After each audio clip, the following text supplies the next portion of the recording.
सबसे पहले मुझे ये बता दें कि कुछ लोगों को बैड ब्रेथिंग की प्रॉब्लम होती है, तो इसकी क्या वजूहात हैं?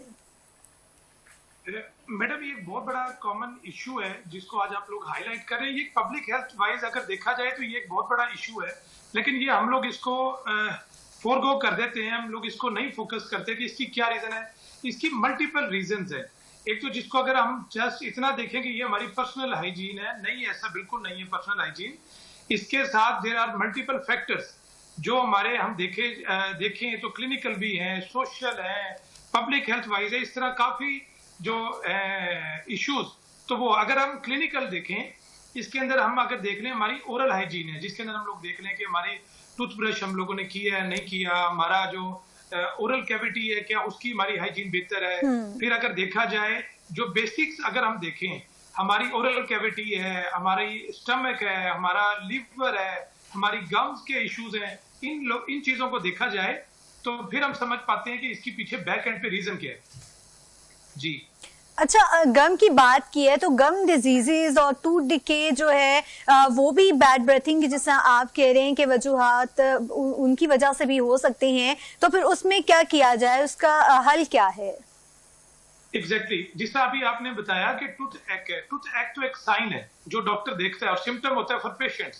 इसके लिए ये होता है कि जो भी आपकी कोई डिजीज है गम्स के हवाले से, गम्स स्वेलिंग है, गम्स की इन्फेक्शन है, गम्स में बैक्टीरियल इन्फेक्शन है, वायरल इन्फेक्शन है, तो वो एक ऑर्डर निकालता है। ऑर्डर मीन्स कि कोई स्मेल होती है, उसकी वजह से तो वो बैड ब्रेथ हो जाता है। अगर हम ब्रेथ को देखा जाए, मीनवाइल अगर हम चले जाएं इसोफेगस में, स्टमक में, अगर किसी और चीज के अंदर भी हम देखें तो ये हमारी जो मेडिकल रीजंस होती हैं जिनको हम क्लिनिकल देखें तो ये फैक्टर उसका बनता है। जी अच्छा, हम कुछ लोग मॉर्निंग में उठते हैं ना, तब भी उनकी जो ब्रेथ है बहुत ज्यादा स्मेली होती है, तो वो लोग क्या करें? क्योंकि हम देख रहे हैं हम लोग रात में जो है हमें दांत साफ करके सोने चाहिए, बहुत से लोग इस चीज को भी निग्लेक्ट कर रहे होते हैं, रात को भी नहीं साफ कर रहे होते, या फिर ड्राई माउथ इसकी वजह होता है, लाइक पानी हम नहीं सही से पी रहे होते, रात को सोने से पहले पानी का इंटेक नहीं कर रहे होते, इस वजह से भी बैड ब्रेथिंग होती है।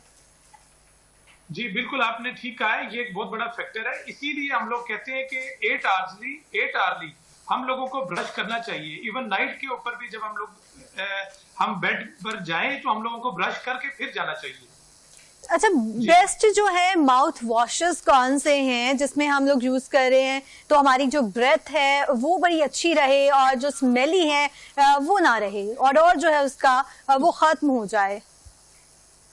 देखिए जी, जितने भी हमारे माउथ वॉश हैं तो ये होते हैं सब मेडिकल, और मेडिकल तब हम एडवाइस करेंगे, जो डॉक्टर साहब तब एडवाइस करेंगे जब हमें कोई मेडिकल इश्यू होगा। हमें उससे बेहतर ये है कि जो हमारे जो कोमॉर्बिडिटीज है पर्सन की, हमें लीवर हमारा बेहतर होना चाहिए, हमारा एम्प्टी स्टमक नहीं होना चाहिए, हमें कोई भी और इन्फेक्शन नहीं होना चाहिए, तो फिर जाके हम बेहतर कर सकते हैं। इस तरह डिफरेंट जो माउथ वॉशेज होते हैं ये सारे मेडिकेटेड होते हैं। मेडिकेटेड तब इंडिकेटेड होते हैं जब हमारा कोई भी जो डेंटिस्ट है, जो डॉक्टर साहब है, वो एडवाइस करें। अच्छा डॉक्टर साहब, ये बताइएगा, देखिए हम लोग देख रहे होते हैं कि कमर्शियल्स देख रहे होते हैं कि उसमें इस तरह के माउथ वॉशेस हैं, जाके खरीद के वो यूज करना शुरू कर देते हैं, कंसल्ट नहीं कर रहे होते डॉक्टर से ना, तो ये भी एक बहुत बड़ा अलमिया है। इस वजह से भी लोग वो इतने पैसे भी प्रोडक्ट्स पर लगा रहे होते हैं, लेकिन फिर भी जो इनका मसला है वो जूं का तू ही रहता है। जी, ये आपने बड़ा अच्छा पॉइंट रेज किया। ये आपके नाजरीन के लिए यही जो मैसेज है जो आपने खुद दी है, यही है कि अगर कोई भी माउथ वॉश, इवन कपड़े, इवन कोई भी आपकी बिलोंगिंग्स है, आप जब भी उसको सिलेक्ट करते हैं तो हमेशा आपको यही पता होना चाहिए कि आप उसका ब्रोशर रीड कर लें। तो उसको जब आप ब्रोशर रीड करेंगे, अगर आप खुद नहीं रीड कर सकते, आप अपने फैमिली डॉक्टर से कंसल्ट कर सकते हैं। अगर डेंटल का इशू है तो आप अपने फैमिली डेंटिस्ट से इशू डिस्कस कर सकते हैं। अच्छा, नेचुरल रेमेडीज भी हैं कोई बैड ब्रेथिंग को दूर करने के लिए? एग्जैक्टली, नेचुरल रेमेडीज हमारी यही है कि जिस तरह अभी आपने पहले खुद जिक्र किया कि ड्राई माउथ, तो हम ड्राई माउथ ना होने दें। नेचुरल रेमेडी यही है कि हम वाटर का इंटेक ज्यादा करें। नेचुरल रेमेडी में ये है कि हम उसके अंदर फैट का इंटेक कम करें। हमारा जो फैटी लीवर होगा, लीवर के हिसाब से अगर हमारा लीवर हेल्दी नहीं होगा तो वो भी बैड ब्रेथ का इफेक्ट करता है। इसके बाद जो हमारी पर्सनल हाइजीन है, ये भी नेचुरल में ही आता है कि हम लोगों ने उसको एटलीस्ट स्टमक को हमने दिन में 12 आवर्स का रेस्ट देना ही देना होता है। ठीक है। अच्छा, ऑरल हाइजीन की हम बात करें तो हम आ जाते हैं अब स्वेटिंग पर। स्वेटिंग बहुत बड़ा मसला है, कुछ लोगों को बहुत ज्यादा स्वेटिंग हो रही होती है। सबसे पहले तो इसकी रीजन बता दें। जी मैडम, ऐसा है कि उसके अंदर ना कुछ लोग ऐसे हैं, ये बात बिल्कुल आपने अच्छा पॉइंट रेज की है, ये पर्सनल हाइजीन में आ जाता है। इसको ये पहले अगर मैं इसको कहूँ as a public health expert कि ये ट्रेनिंग इसको माँ की गोद से ही मिलती है। और कुछ लोग अनफॉर्चुनेटली, हमारी बदकिस्मती है कि हम नहीं बता सके, कुछ लोग इतने मैले होते हैं, लेकिन उनको ना ये जो पर्सनल हाइजीन होती है ये बड़ा फैक्टर होता है कि इसको पर्सन की जो अपनी ग्रूमिंग होती है उसको बेहतर करने के लिए। अच्छा, ये भी है ना, अब देखें हम लोग हमारे यहाँ अलमिया यही है कि हम लोगों को स्वेटिंग हो रही है, बहुत से लोगों को हाथों पे बहुत ज्यादा पसीना आ रहा होता है और फिर इतनी देर देर तक वो उन्हीं पसीने वाले हाथ जो है उनसे काम भी कर रहे होते हैं, सारा कुछ कर रहे होते हैं, फिर उनसे से खाने भी लग जाते हैं, प्रॉपर हाथ भी अपने नहीं धोते हैं। तो कितनी मतलब एक इंसान जिसको एक्स्ट्रा जो है स्वेटिंग हो रही है, तो उसके लिए कुछ बता दें ताकि उसको आइडिया हो जाए कि अगर एक्स्ट्रा स्वेटिंग हो रही है तो किस तरह से अपनी जो हाइजीन है उसका ख्याल रखना है। क्योंकि मेडिकल भी कोई रिस्क एसोसिएटेड है इससे, कोई मेडिकल कंडीशंस की वजह से ऐसा होता है। देखिए मैडम, ये आपने बहुत अच्छा पॉइंट रेज की है। इसके अंदर ये है कि कोविड ने हम लोगों को ये बड़ा अच्छी चीज सिखा दी है कि हम लोगों को डायरेक्ट आते ही हमें शेक हैंड नहीं करना। डिफरेंट किस्म के लोग होते हैं, कोई जिनकी डिफरेंट होती है बॉडी, कुछ लोग स्वेटी होते हैं, कुछ लोगों के जो हाथ होते हैं वो वेट होते हैं, काम करने के बाद उनके हाथ स्मेली होते हैं, उसका जो स्वेट होता है वो किसी और को इन्फेक्शन कर सकता है, जिसको हम अपनी मेडिकल जुबान में स्किन टू स्किन कॉन्टेक्ट कहते हैं। इसी तरह अगर एक बंदे को कोई डर्मा की कोई डिजीज है, कोई जेल की बीमारी है, तो वो उसको स्किन टू स्किन कॉन्टेक्ट से दूसरे को हो जाएगी। तो इसलिए हमें मतलब है कि अगर हम हाथ मिलाएं या वैसे भी हम दूसरे किसी के साथ स्किन कॉन्टेक्ट हो, हम किसी को गले मिलें, तो हमें पहले देख लेना चाहिए कि हमें पर्सनल हाइजीन, पर्सन अपने आप को देख लेना चाहिए, नेक्स्ट पर्सन का हमें ऑक्यूपेशन भी देख लेना चाहिए। बिल्कुल, जी कहें आप। कोविड ने तो हमें पिछले दौर में बड़ा कुछ सिखाया है कि हमें एक डिस्टेंस रखना चाहिए। जो एक डिस्टेंस होता है वो एटलीस्ट हमारे पास होना चाहिए, जो 3 फीट का होता है, एक बाजू से लेकर दूसरे बाजू तक एटलीस्ट इतना होना चाहिए। इससे हम 2 चीजों से बच सकते हैं, एक तो हम ड्रॉपलेट इन्फेक्शन से बच सकते हैं, दूसरा हम स्किन टू स्किन कॉन्टेक्ट से बच सकते हैं। अच्छा डॉक्टर साहब, ये बताइएगा कि स्ट्रेस की वजह से भी स्वेटिंग होती है, ओवर स्वेटिंग होना शुरू हो जाती है? कुछ लोग स्ट्रेस से डील कर रहे होते हैं, डिप्रेशन में होते हैं। जी डिप्रेशन, जी अब आजकल का डाटा यही है कि जो जिस तरह के हमारे मुल्क में हालात हैं, ज्यादातर लोग डिप्रेशन में होते हैं और कुछ लोग तो डिप्रेशन में रोना भी शुरू कर देते हैं। उसके अंदर हम लोगों को ये केयर करनी चाहिए कि हम लोगों ने डिप्रेशन में हाइपोग्लाइसीमिया होता है, हाइपोग्लाइसीमिया से स्वेटिंग होती है लोगों को। अच्छा, ये भी है ना कि पुअर हमारी ओरल हाइजीन है, कुछ लोगों को आदत होती है नहाते भी नहीं है, इतना गुरेज करते हैं नहाने से, बड़ा कुछ लोगों को पानी से ही डर लग रहा होता है ना कि नहाना नहीं है और कुछ भी कर लें। तो फिर हमारी जो पुअर ओरल हाइजीन है उसी की वजह से ओवर स्वेटिंग हो रही होती है। बैड जो हमारी ब्रीथिंग है वो भी इससे किसी ना किसी तरह से एसोसिएटेड तो होती है। एग्जैक्टली मैडम, ये तो जिस पहले मैं आपके साथ डिस्कस कर चुका हूँ, ये एक पर्सन, हर बंदे की अपनी पर्सनल हाइजीन होती है। माँ की गोद से लेकर उसको सिखाया जाता है कि आपने महीने में 1 दफा नहाना है, हफ्ते में 1 दफा नहाना है या डेली नहाना है। ये हर बंदे की डिपेंड करता है। इवन कुछ लोग ऐसे भी हैं जो सर्दियों में भी डेली नहाते हैं। अगर आप सारी रात एसी में सोते हैं और एसी में सोने के बाद आप सुबह समझ लेते हैं कि जी मैं फ्रेश हूँ, ऐसा नहीं है। ये एक हर बंदे की, इसकी भी एक एजुकेशन है और हमारे इस्लाम में भी यही है कि सफाई निस्फ ईमान है।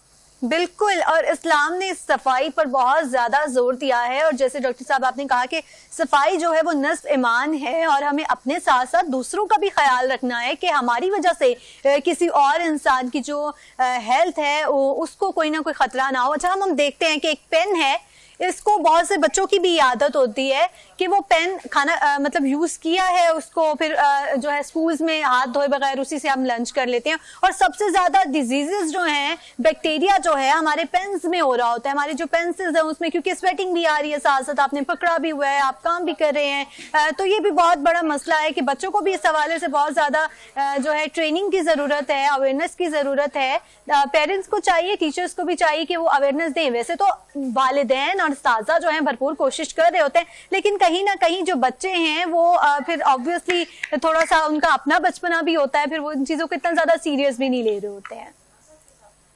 एग्जैक्टली मैडम, आपने पेन हाईलाइट की है। मैं इसको कहूंगा कि हर बंदे को, जो आजकल का दौर है, हर बंदे के हाथ में उसका मोबाइल होता है, बिल्कुल। जो उसका स्किन टू स्किन कांटेक्ट होता है। अगर हम इसको देखें, हम लोग डिफरेंट किस्म की, पहले दौर और था, आज भी हम उसी पुराने दौर में जी रहे हैं। हमारी वाटर टैप्स हैं, ये डिफरेंट हो गई हैं, ऑटो डोर्स आ चुके हैं, गाड़ियों में ऑटो डोर्स आ चुके हैं, जो नॉन टच की पॉलिसी आ चुकी है, हम फोन देते हैं दूसरे को। इसके अंदर हम लोग कोविड, मैं इसमें दोबारा रिपीट करूंगा कि हमें कोविड बहुत अच्छा सिखा के गए कि हम लोगों ने ये कितना दूर रहना है, person to person, skin to skin contact ना हो, हमें कितना डिस्टेंस मेंटेन करना है, पर्सनल हाइजीन होती है। अब जिस तरह आपने बात की कि बच्चों के हवाले से, कि कुछ बच्चे होते हैं, इनको नहीं पता होता कि हमने प्रॉपर कितनी देर सोप यूज करके हमने अपने हैंड वॉश करने हैं, उनको नहीं होता कि टॉयलेट केयर का उनको नहीं पता होता। फिर बाद में जब वो अपने स्कूल में होते हैं, बैग केयर का, यूनिफॉर्म केयर का, ये बच्चों के अंदर उनको ट्रेनिंग की जरूरत होती है। बिल्कुल, और इसमें पेरेंट्स का बहुत ज्यादा रोल होता है। स्कूल्स में हम देखते हैं कि ऑब्वियसली बच्चों को जो है वो रूल्स सिखाए जा रहे होते हैं, और वो बहुत अच्छी चीज है। लेकिन बहुत सारे बच्चे जो हैं, पेरेंट्स भी थोड़े से जो होते हैं ना, वो पीछे हो जाते हैं। घर के अपने मसाइल्स की वजह से भी बाजू का जो पेरेंट्स है वो इतनी ज्यादा तवज्जो नहीं दे पा रहे होते हैं बच्चों को, और फिर जो टीचर्स हैं वो स्कूल में बच्चों को हाईलाइट कर रही होती हैं कि आपकी ड्रेसिंग अच्छी नहीं है, आपके नेल्स प्रॉपर कट नहीं है। तो ओरल हाइजीन बहुत ज्यादा मैटर कर रही होती है। बहुत से लोग जो है उनके नेल्स भी नीट एंड क्लीन नहीं होते हैं, वो भी एक, उनको देख के ही जो है ना इंसान को अजीब सी फीलिंग आ रही होती है, लेकिन उनको खुद भी नहीं पता होता, वो उन्हीं हाथों से खाना भी खा रहे होते हैं। तो ओरल हाइजीन जो है वो बहुत ज्यादा मैटर कर रही होती है। अच्छा, हम स्वेटिंग की बात कर रहे थे, तो मेडिकल कंडीशंस कौन कौन सी हैं जिसकी वजह से ओवर स्वेटिंग होती है? मैडम, इसमें जो अगर हम मेडिकल को देखें तो हमारे पास बहुत ज्यादा रीजंस हैं, बहुत ज्यादा कॉजेज हैं कि स्वेटिंग की क्या है। जिससे अगर आपका जो पहला क्वेश्चन था, मैं उसके अंदर एक ऐड करता जाऊं कि जिससे आपने कहा कि ये घर से ही ट्रेनिंग मिलती है उसको पर्सनल हाइजीन की। जिस मुआशरे में हम रहते हैं, जिस माहौल में हम रहते हैं, आजकल के लोगों में डिप्रेशन बहुत ज्यादा है। वो डिप्रेशन की वजह से अपने आप पर फोकस करने की बजाय अपने आप पर फोकस नहीं करेंगे, अपने बच्चों पर फोकस नहीं करेंगे, तो उसका इफेक्ट ऑब्वियसली टीचर्स हाईलाइट करेंगे। हकीकत में जो टीचर्स होते हैं, ये भी आपके रूहानी माँ बाप होते हैं, वो आपको जस्ट बता रहे होते हैं कि आया कि ये आप केयर नहीं कर रहे, कि जस्ट ये आपके लिए लाम है, हम आपको साइन दे रहे हैं कि आप इसको ठीक कर लें। बिल्कुल, और बच्चे जो हैं फिर टीचर की बात को फॉलो भी करते हैं। जहां तक आपने बात की स्वेटिंग की, there are multiple medical reasons, जिसके अंदर सबसे ज्यादा, जिस माहौल में आजकल हम रह रहे हैं, उसके अंदर यही है कि आपकी जो एक्सेसिव स्वेटिंग है, इन्वायरमेंट हमारा बहुत ज्यादा डिपेंड करता है, हमारा जो लाइफस्टाइल होता है वो डिपेंड करता है, हमारी जो फूड होता है वो हमारा बड़ा डिपेंड करता है इसके ऊपर। जी जी। अच्छा, कुछ लोगों को जो है स्वेटिंग ओवर हो रही होती है, आपने ऑब्वियसली आप गैदरिंग्स में होते हैं, तो आपके कपड़ों के ऊपर जो है ना वो स्टेन्स लग जाते हैं, तो उनको हम किस तरह से प्रिवेंट कर सकते हैं? कोई टेक्निक आप बता दें। जी, इसकी टेक्निक मैडम यही है कि मैं as a public health expert आपको यही टेक्निक बताऊंगा। पर्सनल हाइजीन, इवन एक बंदा नई कपड़े खरीद सकता, अगर अल्लाह ताला ने उसको ये फुर्सत नहीं दी तो एटलीस्ट वो अपने कपड़े डेली वॉश करके पहने। जब आप उसके अंदर स्वेट स्टेन्स की बात कर रही हैं, जब उसके कपड़ों पे लगेगा तो वो ऑब्वियसली, पहले तो बात तो ये है कि जो फीमेल्स होती हैं वो इसमें ज्यादा केयरिंग होती हैं, वो अपने इन चीजों को देख लेती हैं। जो मेल होता है वो वर्कर होता है, वो बाहर जिस इन्वायरमेंट में हम रहते हैं उस इन्वायरमेंट में काम भी करता है, तो फिर जाके उसके ऊपर जो एक्सेसिव स्वेट के जो स्टेन्स होते हैं वो मौजूद होते हैं। तो जब वो हम देखते हैं तो उसके अंदर हमें यही पता लगता है कि ये बंदे को अपने मुआशी हालात के अंदर ये इतना गिरा हुआ है, ये अपनी जो पर्सनल केयर है वो नहीं कर पा रहा। मैं तो ये कहूंगा। अच्छा, सर्जिकल ट्रीटमेंट्स कौन कौन से हैं एक्सेसिव स्वेटिंग के? मैडम, इसमें मैं नहीं कहूंगा कि सर्जिकल ट्रीटमेंट्स हैं, मैं इसमें यही कहूंगा कि आपके इन्वायरमेंटल फैक्टर है, इसमें मेडिकेटेड होती है, इसमें जितने भी मेडिकल रीजंस है हमारी, अगर इसमें मैं समझ लूं कि आया कि जो कोई भी पेशेंट है उसका लीवर, सपोज फैटी लीवर है, जब उसका फैटी लीवर होगा तो वो उसकी जो बॉडी होगी वो एक्सेसिव स्ट्रेस में आएगी।